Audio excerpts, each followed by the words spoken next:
One of the most common mistakes in rainfall runoff modeling is assuming that more data always leads to a better model. In reality, adding irrelevant rainfall stations or unnecessary antecedent inputs can increase model complexity without improving performance. The challenge is identifying which inputs actually matter. That's where correlation analysis becomes an incredibly useful engineering tool. In this video, I will show you practical ways to use correlation analysis in rainfall runoff modeling with a few examples that can improve both traditional and modern machine learning hydrological models. Let's get started. Correlation analysis has many applications in rainfall runoff modeling. Perhaps the most important is input feature selection. Large catchments often contain multiple rainfall stations. Not every station contributes equally to runoff at the outlet. Cross-correlation helps identify the rainfall stations that exhibit the strongest relationship with observed runoff. This allows us to select more informative inputs while avoiding unnecessary ones. The second application is estimating catchment response time. The lag corresponding to the highest cross-correlation provides an estimate of the catchment response time. This estimate is closely related to concepts such as lag time and time of concentration.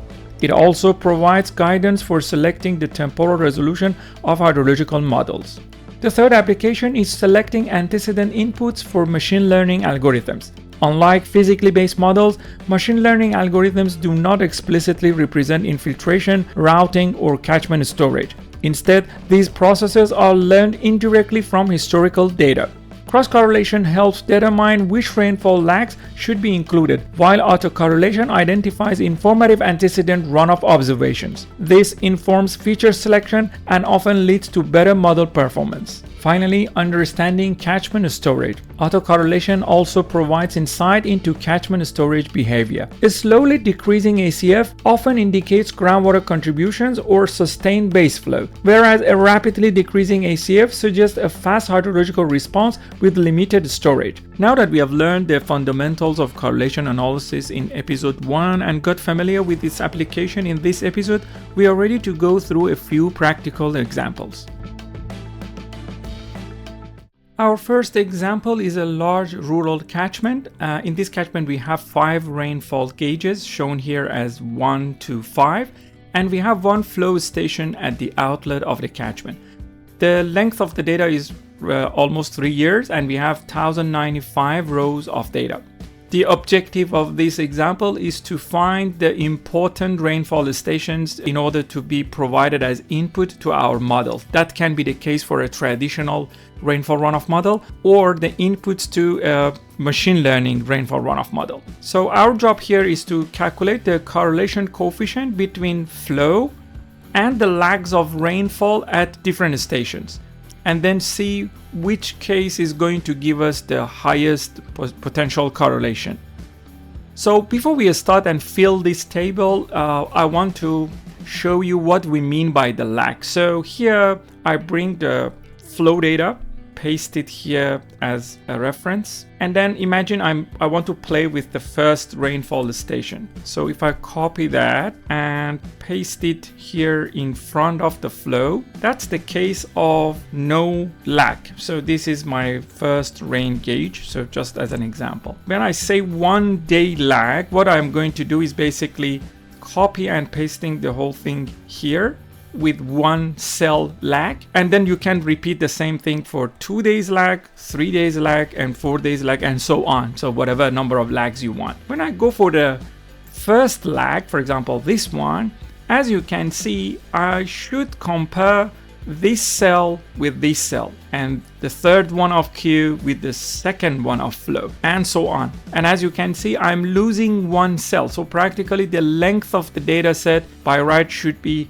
1 cell lesser than the previous one that doesn't have any lag. And when I move on to the second date of the lag, I'm comparing the third data point of Q with the first data point of rainfall, and then I have 2 data points missing. So the length will be 2 cells smaller, and so on. So that's the way that we do the process. So how am I going to have it here? I'm going to use the correl function, which calculates the correlation coefficient for us. And what I'm going to do now is basically selecting the first rainfall. I come up here, I put a $ behind 7 and also here. Now I go to select the next data set, which is going to be the flow. So I select the flow, I close the bracket and click on it. So as you can see, the correlation when there is no lag between rainfall and runoff is going to be 0.444. By the way, I should add $ for this one as well. So let me add the $ here as well as here. I want to fix the values, so make sure that flow is always the column that I'm going to choose. After completing the first one, now I'm going to go for the first lag, but I'm doing it in a different way here. I'm not going to change the rainfall starting point. So the starting point is still C7, but since I have a 1 cell drop, that means that my total length should be smaller here. So I reduce this one by 1 cell. And then what happens to the runoff? Runoff should start with 1 day lag. So in other words, I use the second cell of the flow, H8, and then the end of it still is going to be 1101. I'm losing 1 cell from the top. So for the rainfall, I'm losing 1 cell from the bottom of the column, but for the flow, I lose 1 cell from the top of the column. Click enter, I get 0.630. As you can see, there is an increase in the correlation coefficient. So let's repeat the same process. So what I'm going to do again, I'm losing 1 here and I'm adding 1 here.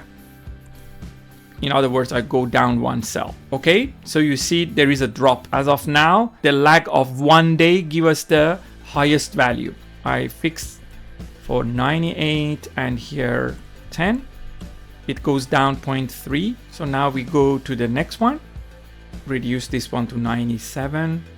And here I go for 11. And finally, this one, I go for 96. And this one will be 12. So you may want to know how many lags are sufficient in any kind of similar analysis. By right, we start from 1 time step and then gradually increase the lags until we see that the cross coefficient values are getting small enough that we consider it as insignificant. So now that I have completed the first rainfall gauge, I can simply extend it to other gauges by dragging this one. Practically, I can drag everything here and get the answers ready. In order to have a kind of visual representation of what has happened here, you can select the values that you have calculated, go to the conditional formatting and put a new rule. For example, in this case, I would go for a 3-color scale. I put numbers for all 3. I have got some negative values, so I put the lowest one as -0.1. Then I can see that I go up to 0.65, so the maximum I put around that, and you can put it somewhere in the middle also, like 0.3. And then for the preview one, I may go for a dark color like this, and the lowest one something like this. So we have a spectrum of color for different values. Click OK, and that will give you a color-coded correlation coefficient. So as you can see, for the first rainfall gauge at the first lag, we have got the highest value of 0.63, and here I have created some formulas to tell me what is the maximum correlation coefficient that I get, and also at what lag that happens. If I want to quickly compare the rainfall gauges, I can see that the first rain gauge and the second and the third one are relatively good, but when I go to rain gauge 4, it drops down to 0.36, and if I move to rain gauge 5, I can see that the correlation between flow and this rainfall station is very bad. It's almost close to 0. That means there is no correlation, and practically that means that this rainfall station is not an option for us for both traditional and also machine learning rainfall runoff modeling. The other thing that I want to show you is autocorrelation. Autocorrelation generally in the rainfall runoff process is related to checking the correlation coefficient between runoff or water level in a river and its own antecedent, or in other words, its own lags. In our example, what I'm going to add to this table is basically going to be flow. So using the same method, I'm going to start calculating the lags. Of course, the zero lag is very simple, so it will be between the flow and itself. One more time. So practically I'm choosing it again, and that's it. By right is 1 is the highest correlation because there is no lag. Now I go for the 1 lag. What I'm going to do now, H7 and H1100, I'm losing 1 cell. And then similarly, when I use the same column to calculate, what I'm going to do is shift. So I go for H8 and all the way to the last data point, which is 1101. I'm expecting to have a drop from 1. And that's the answer, 0.876. It's quite high, and I can repeat the same process.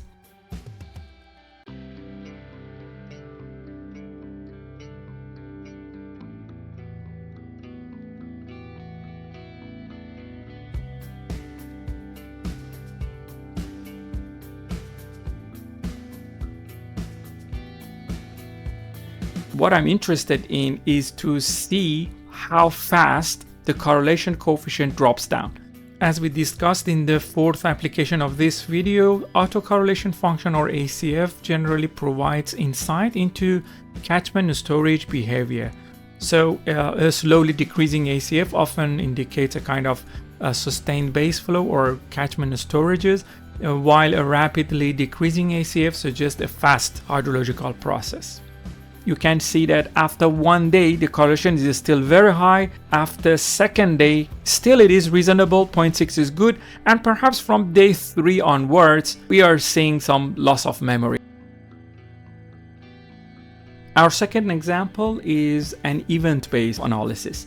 We have the 10 minutes rainfall and runoff data from a relatively large catchment. This one has a mixed land use of urbanized and rural. And the objective here is to look into the catchment response time. The reason that we are looking into event-based is that generally when we go for very high resolution of data, like here, which is at 10 minutes, we may have lots of zeros in our time series. And if you just directly use the large time series, most probably your correlation values are getting affected because of that. In order to really see what is happening between rainfall and runoff, most probably you need to look into the events. Another reason that event-based analysis may become important is in tropical areas, because in tropical areas generally we have very intense rainfall events but in a very short period of time. And again, most of the time the rain gauges may show 0 values, and then you see some spikes at certain points. So in this catchment we have one rainfall station somewhere in the middle of the catchment, and then we have a flow station at the outlet. This specific event that we are talking about is slightly more than 5 hours, so we have up to 310 minutes. Okay, let's start. I use correl function, and it will be between rain and runoff, which is this one. And the answer, it's a very low value and it's negative. So I'm going to have the first 10 minutes lag here. So what I'm going to do before I do that, I'm going to fix the cells. That helps me to save some time. So I just put some $sign for the numbers here. Okay, and then I drag it down. So what I'm going to do is adjusting the lag. So if you remember last time what we did, we just reduce 1 here, and then instead we add 1 here. So you see it comes to the positive 1. So I need to continue. Okay, this one becomes 35 and this one becomes 8. And then one more. So it is increasing. I go to 34 and 9. And then another, so 33, and then 10, 9, 3, 3, which is really good. Another one, which is going to be 32 and 11, 9, 5, 4, even better. And then one more, 31, 12. It drops down. So we can see that we got a peak basically. and then after that it comes down, and that's what we discussed last time in our first episode, that basically the maximum is the one that generally we are interested in. So here, as you can see, at lag of 5, I'm going to have the highest value. So this is basically lag 5. I give it a color. So that is going to be my favorite one. For us, 5 time step means 5 times 10 minutes, 50 minutes, close to 1 hour as the answer of catchment response. So if you remember in the first episode, we also talked about cross-correlogram. So I have plotted the values that I calculated here to show you visually how by increasing the lag, our correlation increases until it reaches a maximum, and that will be the indication of the catchment response. Our last example is a relatively large catchment with one rainfall station somewhere in the middle of the catchment, and again a water level station at the outlet of the catchment. We have approximately 12 years of daily data, around 4,300 data points, and our objective in this example is to select the rainfall and water level antecedents for a machine learning model. Since we have already gone through the detailed calculation in the past 2 examples, I straight away jump to the results of this analysis. As you can see, I've stopped at lag 3 for both rainfall and water level cross-correlation analysis and water level autocorrelation analysis. The reason is that for the rainfall and water level, the correlation coefficient is already quite small. Similarly, for water level autocorrelation, at lag 3, the result is quite small, and there is no point to continue the analysis for more lags. So now coming back to our objective, I want to introduce some rainfall and water level antecedents as potential inputs to the machine learning rainfall runoff model.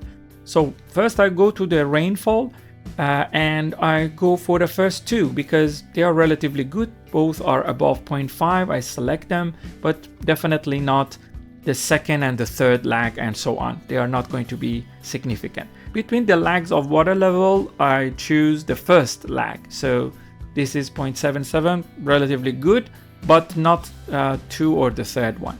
So my potential inputs are going to be RT, means 0 lag, and RT minus 1 means 1 day lag. And then for the water level, I choose water level T minus 1. And if I want to explain what it means that in order to predict the water level of, let's say, today, we need to have the water level of yesterday as well as the rainfall values of today and yesterday. So that's the way that we are going to feed the data into our machine learning algorithm as inputs. Although correlation analysis should never replace hydrological understanding, it offers an excellent starting point for exploring time series data and designing more effective models. In practice, performing the correlation analysis is often the easy part. The real skill lies in interpreting the results and translating them into sound hydrological understanding and better modeling decisions. If you found this video helpful, please consider sharing it and subscribing to What I Do Hub for more videos like this. Thank you for watching, and I will see you in the next one.